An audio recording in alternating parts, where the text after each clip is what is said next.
Now I'm finally getting around to raising this car a bit. So when I bought it, it's been slammed pretty low. I've hit a couple things. I really don't want to deal with it. I'm trying to give me every reason and eliminate the excuses I have for not driving this car. So the first thing was the exhaust. Check out my video if you haven't already. I used to have a Polo exhaust on here, but I now have an ECS tuning valved exhaust here, the resonated version. And then now the second piece is raising it. It's on coilovers. The fronts are super easy. There's plenty of videos to reference that, but I could not find a specific video on adjusting the height or raising the height of the rear coilovers on the S4. So it's really a pain, but I just want to do a quick video on a couple of tips and tricks that I found will make the process a little bit easier. So the problem we run into really is that every once in a while, depending on where those notches line up, we can get the spanner wrench on this end. And I'm raising it, so I'm spinning to the left. But what happens is you don't get very far if you can until you hit the strut here. So there is some space back behind the strut here on this passenger side where I'm able to line it up and get your hands back in here. If your hand isn't super big, I'm able to squeeze my way in there a bit. So that's what we're going to try to do to start. And then I'll show you what happens when we don't have an opportunity to catch a notch on the right side or on the left side here. And then also, of course, don't forget to loosen the top nut on there so it's loose when you're spinning. So what I'm doing here so that I can get the notch in the right position to catch behind this again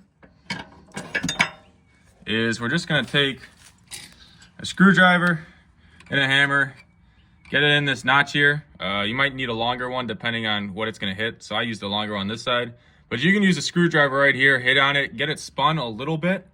Make sure you're tucking the flat head of the screwdriver all the way back in that notch.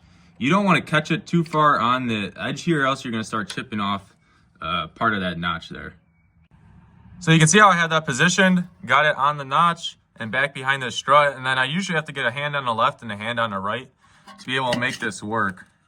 So let's see if I can get the camera in a good position here.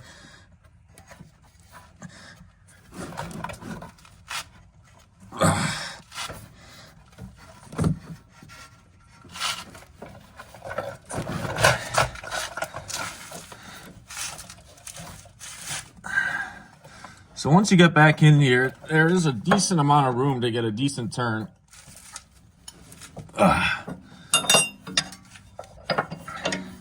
And we can see now the problem is we really only have very little wiggle room on this side to really get any type of movement out of it. So as soon as I get that, I hit the brake caliper down here.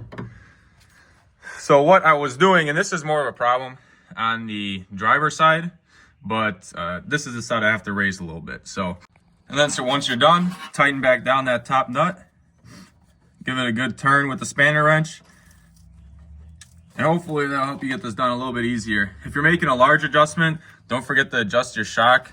That will require taking out this bottom bolt here and then spinning that nut so that it aligns back up with this spot. So once you take this nut off, it's going to be either shorter or taller than where this where the threads are.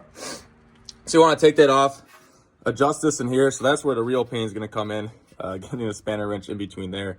And then once you line back up with this, you can bolt it back together.